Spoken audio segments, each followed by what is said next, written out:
हरे कृष्णा। तो कार्तिक का ये बहुत ही पवित्र समय चल रहा है और इस समय हम कार्तिक के महीने का महात्म्य सुन रहे हैं। इस महात्म्य में एक कथा चल रही है जिसमें हमने पहले कुछ पाठ किया था, उसको सारांश में बता रहा हूँ कि एक ब्राह्मण थे जिनका नाम था देव शर्मा और उनकी पुत्री थी गुणवती। तो वो ब्राह्मण विष्णु के भक्त थे और उनको एक शिष्य प्राप्त हुआ चंद्र शर्मा नाम का। तो उसके साथ उन्होंने उस अपनी पुत्री का विवाह कर दिया। तो इससे भी पहले की जो कथा है कि सत्यभामा भगवान कृष्ण से पूछ रही हैं कि उन्होंने पिछले जन्म में कौन सा ऐसा व्रत किया या तपस्या की या दान किया कि वे कृष्ण की पत्नी हुई। तो भगवान कृष्ण से पूछ रहे हैं कि हे प्रभु, मैंने ऐसा कौन सा कर्म किया कि जिससे मैं आपकी पत्नी बनी हूँ और मेरा जो है इतना बड़ा सौभाग्य प्राप्त हुआ। तो भगवान बताते हैं कि पिछले जो है त्रेता युग में देव शर्मा नाम के एक ब्राह्मण थे और उनका शिष्य चंद्र शर्मा था और उनकी पुत्री जो गुणवती थी, तो उन्होंने अपनी पुत्री गुणवती का विवाह चंद्र शर्मा से कर दिया। और फिर जब जंगल में गए थे तो ईंधन लाने के लिए और कुशा लाने के लिए गए थे, एक दैत्य ने उन दोनों को मार डाला और वे वैकुंठ में चले गए क्योंकि दोनों के दोनों वैष्णव थे। तो भगवान कृष्ण कहते हैं कि मेरे पास आ गए और मेरे समीप रहने लगे वैकुंठ में। लेकिन इस पृथ्वी में जो गुणवती जो कन्या थी, तो उसके पति और पिता दोनों का एक साथ मरण हो गया। तो वो बहुत ही शोक में डूब गई। उसने बहुत शोक किया, बहुत विलाप किया और उसके बाद फिर उसने अपने घर की बहुत सी वस्तुएं बेच करके और बड़े विधि पूर्वक अपने पिता और पति का श्राद्ध कर्म किया और भगवान विष्णु की भक्ति में रत हो गई। तो उसने जीवन भर दो व्रत किए, एक तो एकादशी का व्रत और दूसरा कार्तिक का व्रत, है ना। अब इसके आगे भगवान कृष्ण सत्यभामा से बताते हैं कि हे देवी, ये दोनों व्रत भुक्ति और मुक्ति प्रदान करने वाले हैं, पुत्र देने वाले, संपत्ति देने वाले हैं और मुझे बहुत प्रिय हैं। भगवान कृष्ण बताते हैं सत्यभामा को कि ये दोनों व्रत बहुत प्रिय हैं। कौन कौन से? एक तो एकादशी का व्रत और दूसरा कार्तिक का व्रत। तो ये दोनों जो व्रत हैं ये वैष्णव व्रत हैं। ये भगवान विष्णु को प्रसन्न करने के लिए हैं। जो दूसरे व्रत होते हैं तो उनमें से कोई तो शाक्त व्रत होता है जो देवी को प्रसन्न करने के लिए होता है। कोई व्रत होता है शैव व्रत, शिव जी को प्रसन्न करने के लिए होता है। और कोई व्रत जो है अन्य देवताओं के लिए होते हैं। कोई मंगलवार का व्रत करते हैं, गुरुवार का, शुक्रवार का। तो ये सब जो व्रत हैं ये वैष्णव व्रत नहीं है। वैष्णव व्रत जो है ये भगवान को जो प्रसन्न करने वाले हैं, श्री कृष्ण कहते हैं कि एकादशी का व्रत है और कार्तिक का व्रत है। तो भगवान कह रहे हैं कि मुझे बहुत प्रिय हैं। एतन् व्रत द्वयं कान्ते ममातीव प्रियंकरम भुक्ति मुक्ति करम पुण्यम पुत्र संपत्ति दायकम। तो भगवान बताते हैं कि हे देवी, कार्तिक मास में जो लोग प्रातःकाल स्नान करते हैं वे यदि बड़े से बड़े पापी हों तो भी मुक्त होकर पूज्य माने जाते हैं। कार्तिके मासीय नित्यम तुला संते दिवाकरे प्रातः स्नास्यन्ति ते मुक्ता महापातकिनोपि च। कार्तिक में जो लोग स्नान करते हैं, जागरण करते हैं, दीपदान करते हैं और तुलसी वृक्ष की रक्षा करते हैं, वे विष्णु के समान पूज्य माने जाते हैं। तो यहाँ पर 4 नियम बताते हैं भगवान। एक तो स्नान, दूसरा जागरण। और जागरण का मतलब क्या है कि निशांत काल में हमें जागना चाहिए, 3:22 पर जागना चाहिए। और ब्राह्म मुहूर्त जो 4:10 से 4:58 तक का होता है, तो उसमें हमें भगवान के सामने कुछ कीर्तन और जो पूजा पाठ है वो करना चाहिए। और दीपदान किसी भी समय कर सकते हैं, सवेरे या शाम को। और तुलसी वृक्ष की रक्षा, तो तुलसी वृक्ष की रक्षा का मतलब है तुलसी सिंचन भी और तुलसी की पूजा भी, तुलसी की आरती पूजा, ये सब जो है तुलसी की सेवा। तो ये 4 जो नियम हैं, भगवान कहते हैं कार्तिक में जो लोग इन 4 नियमों का पालन करते हैं, स्नान करते हैं, जागरण करते हैं, दीपदान करते हैं और तुलसी की सेवा करते हैं, वे मेरे समान पूज्य माने जाते हैं, यानी विष्णु के समान पूज्य माने जाते हैं। स्नानम जागरणम दीपम तुलसी वन पालनम कार्तिके मासी कुर्वन्ति ते नरा विष्णु मूर्तयः। जो प्राणी कार्तिक में 3 दिन भी नियम पालन करते हैं, वे देवताओं के भी पूज्य माने जाते हैं। तब भला जिन्होंने जीवन भर व्रत किया है, उनका क्या कहना। इत्थम दिन त्रयमपि कार्तिकेये प्रकुर्वते देवानामपि ते वन्द्या किम चैवा जन्मतः कृतम।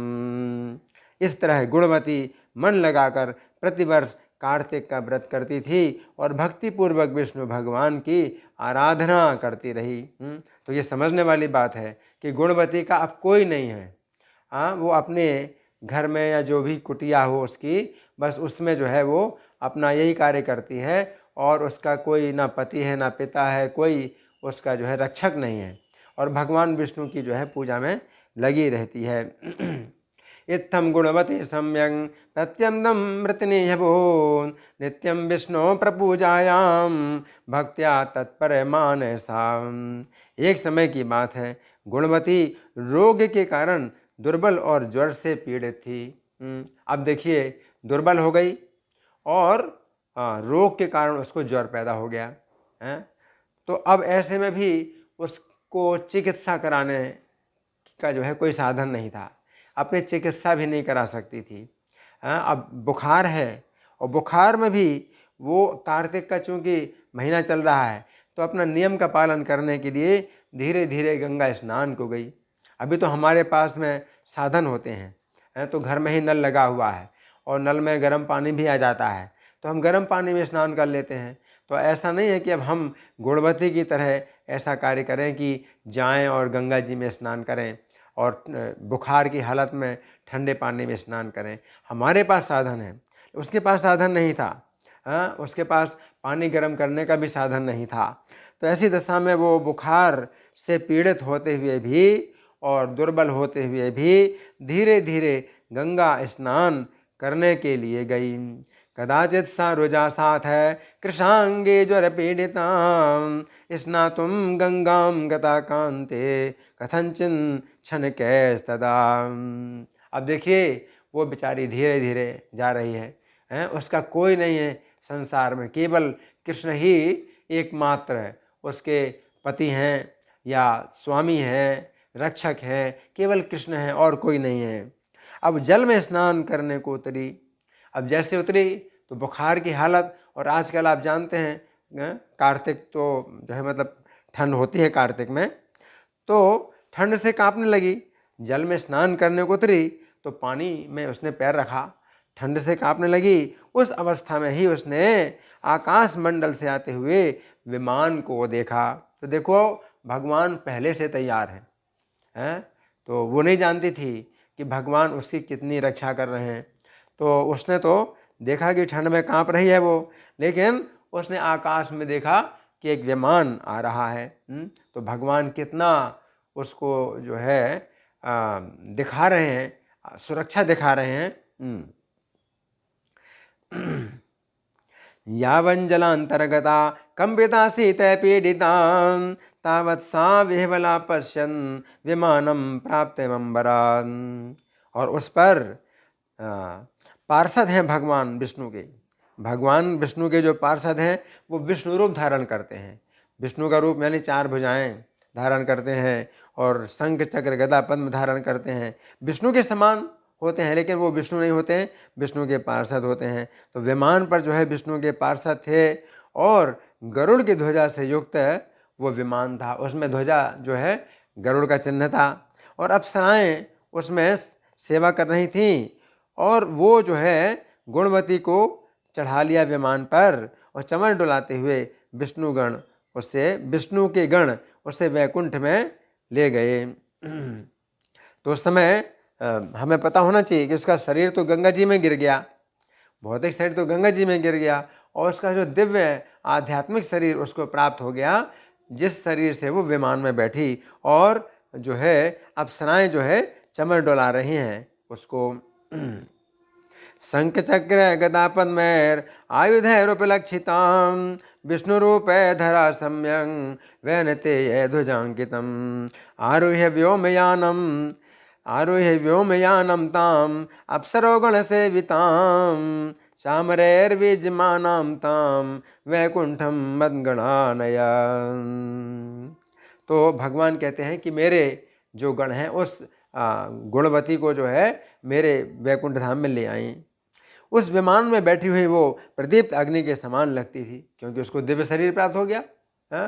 तो गुणवती का अब जो है भौतिक शरीर नहीं है जो ठंड से कांप रही हो, दुर्बल हो, ज्वर से पीड़ित हो, अब नहीं है वो। अब तो जो है उसका शरीर जो गंगा जी में गिर गया और उसको दिव्य शरीर प्राप्त हो गया, तो प्रदीप्त अग्नि के समान लग रही थी। इस प्रकार वो कार्तिक व्रत के प्रभाव से मेरे निकट आ गई।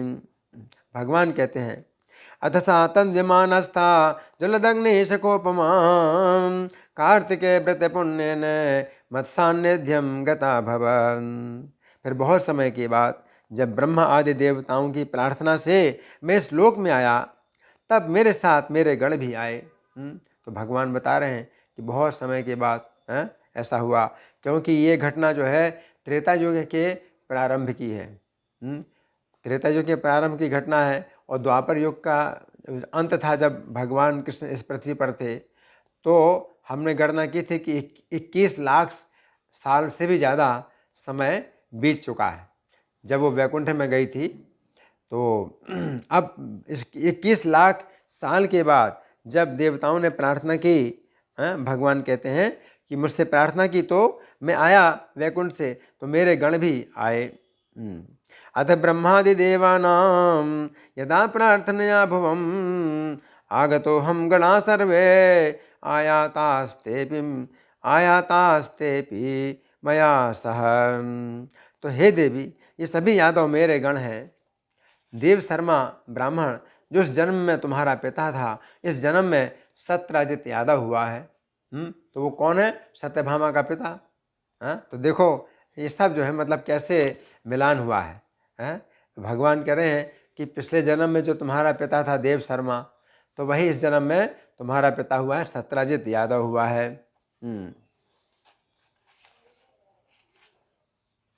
एते ही यादवा सर्वे मद्गणा एव भामिनी पिता ते देव शर्मा भूत सत्यराजित अभिधो यथ। और उस जन्म के तुम्हारे पति चंद्र शर्मा अक्रूर हुए हैं।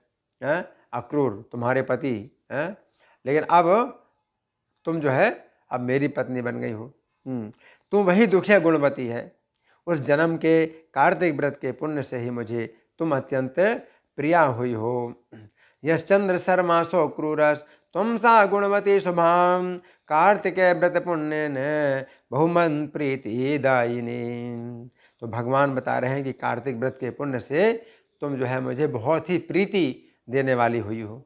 तो ये जो है मतलब कितना महात्म है कार्तिक व्रत का, भगवान बतला रहे हैं। उस समय मेरे मंदिर के द्वार पर जो तुमने तुलसी का बगीचा लगाया था, तो कार्तिक के महीने में तुमने क्या किया था? मेरे मंदिर के द्वार पर तुलसी का बगीचा लगाया था। उसी के पुण्य से आज तुम्हारे घर में कल्प वृक्ष मैंने लगा दिया। तो सत्यभामा के जो है अनुरोध पर भगवान जो है जब रुक्मिणी को एक फूल दे देते हैं, ये पारिजात वृक्ष का फूल रुक्मिणी को देते हैं, तो रुक्मिणी को फूल मिल गया, तो सत्यभामा को जो है फिर बड़ी नाराज़ी हुई। तो भगवान सत्यभामा से बोले ठीक है, मैं तुम्हारे घर में पूरा वृक्ष ही लगा दूंगा। तो सत्यभामा को लेकर के स्वर्ग में गए और फिर पारिजात वृक्ष लिया और इंद्र से भी युद्ध किया, सब देवताओं से युद्ध किया और पारिजात वृक्ष ला करके सत्यभामा के घर में लगा दिया। तो भगवान कहते हैं कि तुमने पिछले जन्म में 21 लाख साल पहले जब तुमने जो है कार्तिक के महीने में मेरे मंदिर के सामने तुलसी का बगीचा लगाया था, मेरे मंदिर के द्वार पर जो तुमने तुलसी का बगीचा लगाया था, उसी पुण्य से आज तुम्हारे घर में मैंने पारिजात वृक्ष लगाया है। मद्वारे त्वया पूर्वम तुलसी वाटिका कृता तस्मादयम कल्प वृक्ष तवांगण गतः शुभे। और अब सुनिए बड़े ध्यान से, कार्तिक में तुमने पूर्व जन्म में दीपदान किया था, उसी पुण्य से इस तरह इस समय तुम्हारी देह में शोभा है। कैसी शोभा है? अग्नि की शिखा जैसी, इतना तेज सौंदर्य। तो कैसे है? दीपदान के कारण है। तो भगवान कह रहे हैं कि पूर्व जन्म में कार्तिक मास में तुमने जो दीपदान किया था, उसी पुण्य से तुम्हारी देह में शोभा है, सौंदर्य है, और घर में लक्ष्मी का वास है, संपत्ति, सौंदर्य और संपत्ति। तो दीपदान के द्वारा सौंदर्य और संपत्ति प्राप्त होती है। कार्तिके दीपदानम चा त्वया यत्तो कृतं पुनः त्वन्गेह संस्था चा शुभा तस्मान् लक्ष्मी स्थिरा भव। उस समय तुमने जो पति स्वरूप मुझे अर्पण किया था, अपना जितना फल जो तुमने व्रत किया उसका फल मुझे अर्पित किया पति मान करके, उसके फल से तुम इस जन्म में मेरी भार्या हुई हो। तुमने अपने जितने भी शुभ कर्म थे उनका फल मुझे अर्पित किया था, तो मुझे ही पति मान करके तुमने अर्पित किया था, तो मैं तुम्हारा पति बना हूँ। आजन्म मरणात् पूर्वम यत्कृतं कार्तिके व्रतम यच्च व्रतादिकं सर्वे यच्चामृतादिकं सर्वं विष्णवे भर्तृरूपिणे निवेदितवती तस्मान् मम भार्या त्वमागता। जन्म से लेकर मरण पर्यंत जो तुमने कार्तिक का व्रत किया था, इसी से कभी भी हमारा तुम्हारा वियोग नहीं होगा। तुमने आजन्म आजीवन तुमने कार्तिक का व्रत किया, कभी छोड़ा नहीं। तो अब आगे से क्या होगा कि मैं भी तुम्हें नहीं छोड़ूंगा, हमेशा के लिए तुम मेरे साथ आ गई हो, मेरे पास आ गई हो। तो ये जो है मतलब नियम है। तो भगवान ये बता रहे हैं, आजन्म मरणात् पूर्वम यत्कृतं कार्तिके व्रतम कथा कदाचिदपि तेन तुम मद वियोगम न यास्यसि। इस तरह जो मनुष्य नियम से कार्तिक का जो है व्रत महीने भर करेंगे, वे सब मेरे ही पास रहेंगे और तुम्हारे समान प्रिय होंगे। तो पूरा जीवन कोई कार्तिक का व्रत करे तो भगवान कहते हैं कि मेरे पास रहेंगे और तुम्हारे समान प्रिय भी होंगे। अब वो पत्नी रूप में ना रहें तो सेवक के रूप में रहेंगे, है ना, तो किसी भी रूप में रहेंगे तो भगवान कहते हैं मेरे पास रहेंगे और तुम्हारे समान प्रिय होंगे। एवं ये कार्तिके मासी नरा व्रत परायणा मत सान्निध्यम गतास्तेपि प्रीतिदास्तुम यथा मम। नाना प्रकार के यज्ञ दान व्रत तथा तप करने वाले प्राणी को जो फल प्राप्त होता है वो कार्तिक व्रत का 16वां अंश भी नहीं होता है, यानी 6% भी नहीं होता है। देखिए क्या भगवान बता रहे हैं, नाना प्रकार के यज्ञ दान व्रत और तप से जो फल प्राप्त होता है तो वो कार्तिक व्रत का 16वां हिस्सा यानी 6% भी नहीं होता है। यज्ञदान व्रत तपः कारिणो मानवा खलु कार्तिक व्रत पुण्यस्य नाप्नुवन्ति कलामपि। अपने पूर्व जन्म के पुण्य का ये वृत्तांत सुनकर सत्यभामा बहुत प्रसन्न हुई और संसार के आदि कारण भगवान श्री कृष्णचंद्र को प्रणाम करके बोली। अब सत्यभामा और कुछ प्रश्न करेगी तो आगे हम सुनेंगे कि सत्यभामा ने क्या प्रश्न किया भगवान से और भगवान ने उनको क्या उत्तर दिया। वो सब कार्तिक महात्म्य का ही विषय है जो कि हम आगे चल करके सुनेंगे। तो आज की कथा यहाँ पर ही समाप्त हम कर रहे हैं कि सत्यभामा बहुत प्रसन्न हुई कि कार्तिक की महिमा ऐसी है और उसने ये जो है कार्तिक का व्रत किया था। तो इत्थम निशम्य भवनाधिपते तदानीं प्राग्जन्म पुण्य भव वैभव जाते हर्षां विश्वेश्वरं त्रिभुवनैक निदान भूतं कृष्णं प्रणम्य वचनं निजगाद सत्याम्। तो ये कार्तिक महात्म्य का दूसरा अध्याय समाप्त हुआ। इति श्री पद्म पुराणे कार्तिक महात्म्य श्री कृष्ण सत्या संवादे द्वितीयोध्याय। तो आज का जो है अध्याय भी समाप्त हुआ है और हम इस कथा का भी विश्राम दे रहे हैं। यहाँ पर सत्यभामा भगवान कृष्ण से प्रश्न अब आगे के अध्याय में करेंगी। धन्यवाद। हरे कृष्णा।